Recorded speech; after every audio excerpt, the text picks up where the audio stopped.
guys, Josh Kent with U.S. Arms Company, here to bring to you today a coverage on a competitive course of fire called a Excellence in Competition. For all of you guys that are looking to get into competitive shooting, long-range rifle, marksmanship, or those of you who are already competitive marksmen, we're going to cover the courses of fire that we fired not too long ago out at Quantico at the Eastern Fleet, and we did really well. We took first place there with one of our champion rifles, and the next couple of minutes we're going to cover the courses of fire and how to do them, how to be successful. Again, everything that we're going to cover is not all that you can use or would do to be successful in the matches, but it's a broad overview and brush stroke stuff that would make you successful in these matches. So stay tuned with us, and we hope you like it. Alright guys, before we go into the series of fire for a Excellence in Competition, we're going to talk about some of the things that you're going to need for a service rifle or high power rifle match. So obviously your rifle, typically what you're going to want is a 20-inch barreled rifle, which would be the equivalent of an M16 style or M16A2 style rifle. You can have an adjustable buttstock in that competition, and you can have a optic up to 4.5 power. And also you're going to want a good leather sling, 1917 style sling, that you're going to have to use and shoot out of in your seated prone rapid and prone slow fire positions. So again, you want the most accurate rifle you can have. Here at U.S. Arms Company, we produce rifles that shoot sub-minute all day, from our Utah out to our champion and SPR. And then you're going to want an optic. Now for some of the old timers, those guys still use iron sights, which commendable to them. And but you can use up to a 4.5 power scope, so to help you kind of dial in those groups. So again, those are the basic things that you're going to want. Again, some of the serious competitors would use a shooting coat.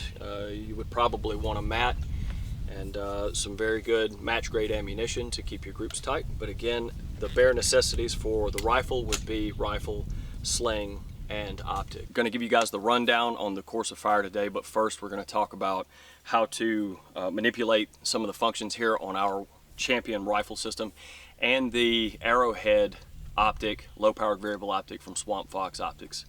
Okay, so starting with our rifle, to manipulate the length of pull on our buttstock, mag pull buttstock, we have the lock and our adjustment here. So when you want to lengthen it out or close it in, you squeeze up, which unlocks the lock, and then you find your position that you want the stock in, let it click into place, and then lock it.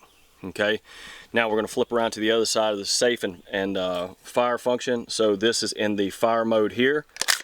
If we were to cock it, that's going to be safe. Keeps us from firing the weapon system.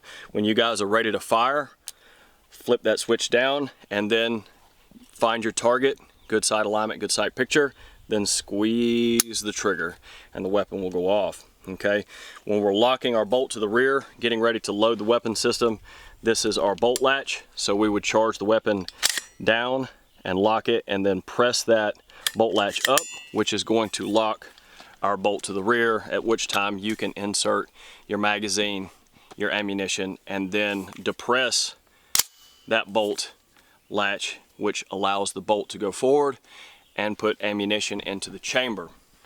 So I wanted to just give you a quick rundown, competitors, on the functions of our rifle system. Next, I'm going to talk about the Arrowhead scope from Swamp Fox Optics. So this scope that we've got for you is in 10th mil increments, which means each click is 0.3599 inches of movement for every click. Now, to operate this weapon system, all of them we have zeroed for you at 200. So for your first target iteration, you will be on 0, and then so the crosshair or the dot that is in the center of the optic, you would place in the center of your target and squeeze the trigger. Now when you move out to the 300, you're going to lift this turret up, and for this particular rifle it is up 0.8 or 8 clicks. We pull up and go 1, 2, 3, 4, 5, 6, 7, 8, and then press back down to lock it into place. Okay, that's the 300 yard zero for this rifle. Now at the 600 yard line, it is 5.3. So come in close. We would lift that up, and as we look at our turret here, we would dial all the way around to the 5 and then go 1, 2, 3 and then lock it down into place. Okay, so for this rifle here, that is what we would shoot for the 600-yard line. Okay, competitors, the next thing we're talking about here is the use of a sling in this course of fire. So a lot of people look at a sling as just something to carry your rifle with, which you can, but we can actually use the sling to stabilize our position, whether we're in the seated, the kneeling, or some other position like that, to achieve a higher level of marksmanship. So when we look at the 1917 style sling, we have the front portion, which would end up going up on the high portion of the arm, which is right here. And then we have the tail, which is what attaches to the buttstock of the sling down here, okay? And you can adjust this in and out how you want it to be. Now these slings are brand new, so they're a little tough to move in and out, but what you want to do when you get ready to get into a seated or prone position is just kind of loosen this sling up slightly. You can clip it back in if you so choose to. But as we go to put this sling on, okay, if we took the rifle and aimed it center line down the center of our body, if I'm a right-handed shooter, the sling is going to go on my left arm. So I would take the sling, turn it half turn out, put the sling up on the top of the shoulder as high as I can get it, almost like putting a tourniquet on, and then I could cinch this up like so, okay? So I'm just going to cinch this up down on the arm, and then that's going to, once I even the slack out, now when I go to set this up, I go arm around and over, up on the rifle. And so now if I go into a prone position, I'm here, and now I have a stable firing position out of my sling, okay? Now if we go into the seated position, same thing applies. Sling high up on the shoulder, arm in and around. We find a cross leg position, and that stock is going to come in, elbows in, and we're set down on the rifle. So the sling provides a skeletal lock between your body and the rifle. So it can be used as a support mechanism to achieve tighter groups at range. When you're ready to take the sling off or loosen it, just grab the outside leg where the two hooks are, pull up on it. That will loosen the sling, and then you can just rotate it back in and stow it as such. Now if you're ready to just stow it completely away, you take the tail end here down at the buttstock, reach up, and just hook it back into the running portion or the forearm portion of the sling. And so once you've done that, your sling is now stowed away, and you're able to carry it and walk away with it. Here to talk about the very first course of fire in a excellence in competition match, which is the 200 standing offhand. It is in my opinion, the most difficult portion of an excellence in competition, simply because you don't have a whole lot of contact with the ground. You have to find that structural support with your body and the rifle. Okay, but in this course of fire, you get 1 minute per round. So if you fired 10 rounds, you would get 10 minutes to shoot this course of fire. So one of the tips that we recommend is that once you find where your natural point of aim, your feet on the ground, where that natural point of aim brings you to the center of the target, don't move your feet. Stay in that position, okay? And what you're going to do is you're going to pull around and manually load, ensuring that your zero is there, okay? And then drop that bolt. All right, once the round is loaded, you can now pick up your standing offhand position. You want to settle down into a natural point of aim.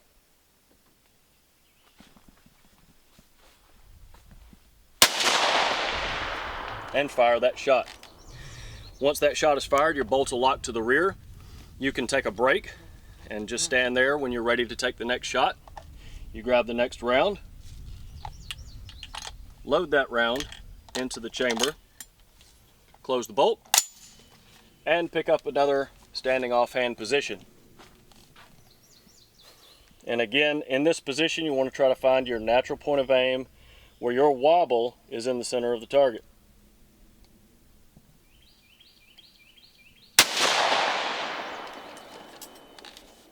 And you would do that for 10 or 20 rounds depending on the course of fire. But in excellence in competition, you would fire at least 10 rounds, and you would have 10 or 20 minutes to fire that number of rounds. Now again, if time expires and you have unfinished rounds, you lose those points. It's 10 points per round. That is the standing offhand for an EIC match. Okay, competitors, we're going to talk about the 200 rapid seated, which is fired in a excellence in competition match, which we fired out at the Eastern Fleet at Quantico. So from the 200, the commands are standing from a standing position with empty chamber and bolt closed, load your 2-round magazine. So the way you're going to set this up, it is a 10-round course of fire. You have one magazine of 2 and a secondary magazine of 8 rounds. So from the standing position, you'll start on an empty chamber. You will load a 2-round magazine. At this point, you can go ahead and sling up, or even before this point, you should be slung up, excuse me. And go ahead and get that sling high up on your arm. And shift that out. Okay? So you would be in the standing position as such. Okay? Target's 200 yards away. We confirm that our 0 is on. They're going to give the command to stand again on empty chamber, load. And they're going to say ready on the right, ready on the left, ready on the firing line. That's making sure that all competitors are prepared to fire. And on the command of targets, you have 60 seconds to fire your 10 rounds with the magazine change. So on the command of targets, you drop down into your seated position, pick up your position, charge the gun, and go through your course of fire. Once you fire the first 2 rounds, you drop that magazine and load your 8-round magazine and finish up those 8 rounds in a time of 60 seconds. And again, you're trying to achieve the highest portion of accuracy that you can. And a lot of times you guys will see that your pulse plays into shooting in the seated position as well. Okay guys, at this time we're going to do a quick just run through of the 200 seated rapid to show you what it looks like. So again, the commands are competitors on the line, stand on an empty chamber with bolts forward, load your 2-round magazine. Now they're going to give the commands to look down the line to make sure everyone is ready. Ready on the right, ready on the left, all ready on the firing line. And targets. On targets, you're going to drop down into your seated position, charge the weapon, and continue or prepare to engage the 200-yard target.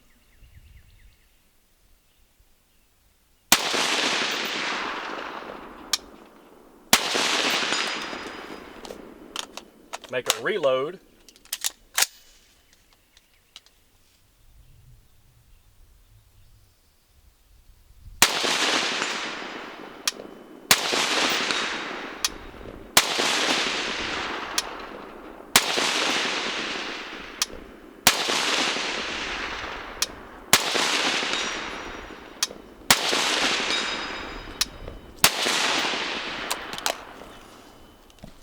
Expending those last 8 rounds for the best grouping that you can. Once you're done, reach to the outside, pull that sling up and out, and it'll loosen it off your shoulder. Place the weapon on safe, and you're ready to stand up. Okay, competitors, the next stage of fire will be the 300 rapid fire prone. Same as the last time, you're going to start from the standing position. You're going to start with a 2-round magazine. You have 70 seconds on this one with a mag change to fire 10 rounds.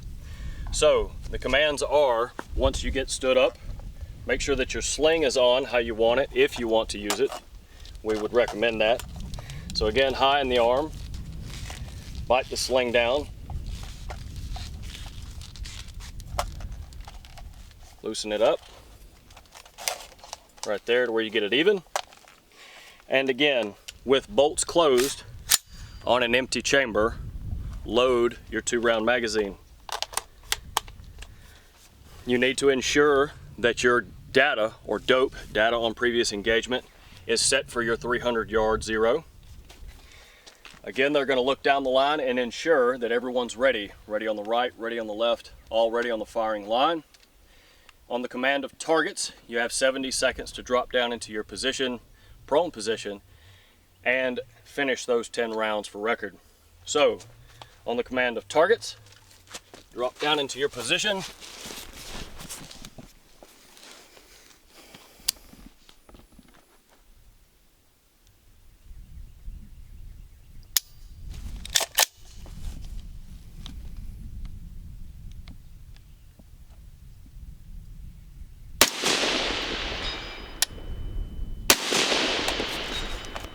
Make a reload.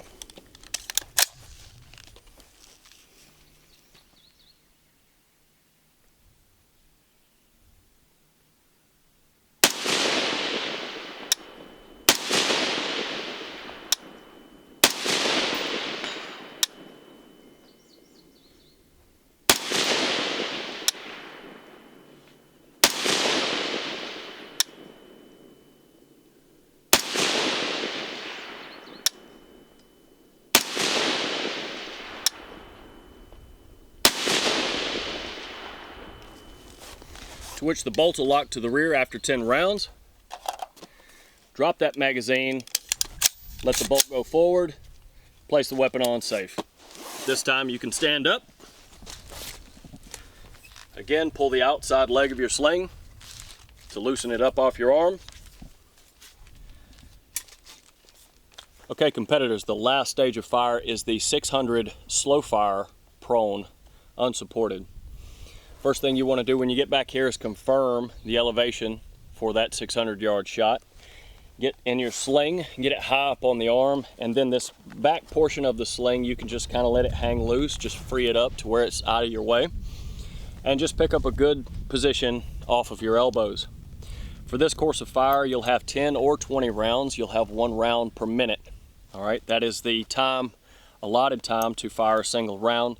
You're given that minute to take a look at the wind and determine where you want to place your crosshair, or dial your windage knob to direct the bullet into the wind to get a center hit for windage. So on the line, when everyone is ready, the time will begin when the call for targets comes up. And if you're firing 10 rounds, again, you have 10 minutes. So ready on the right, ready on the left, all ready on the firing line.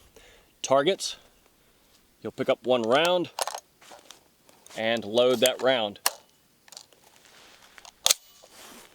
Okay. This time you put the buttstock into your shoulder and settle on your target. Find that natural point of aim.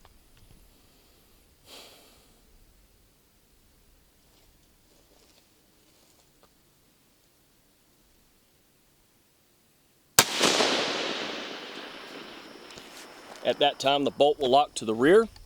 When you're ready to take your next shot, place that next round on the ramp of that follower, depress your bolt latch, and pick up another position again.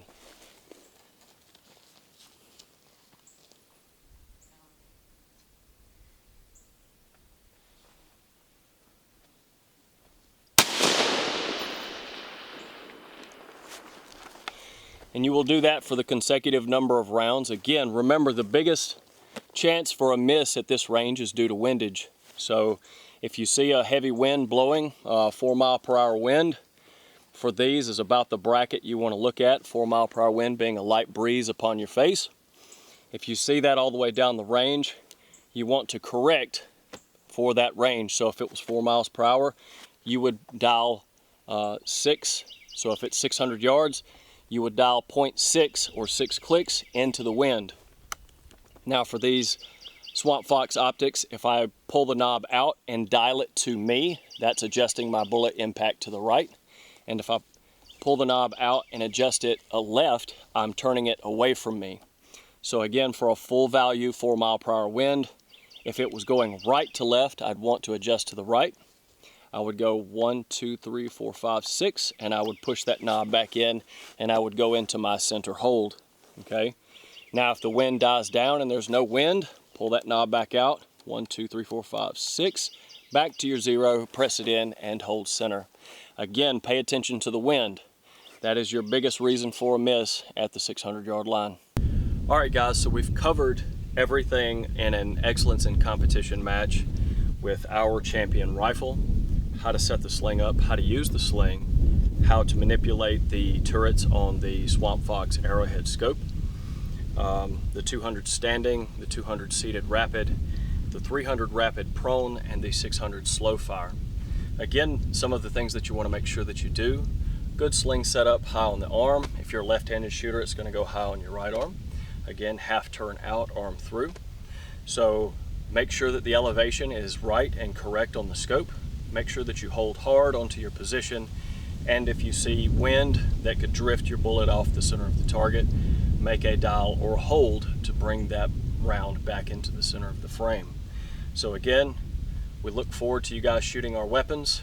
We look forward to you shooting competitively, and thank you for your time.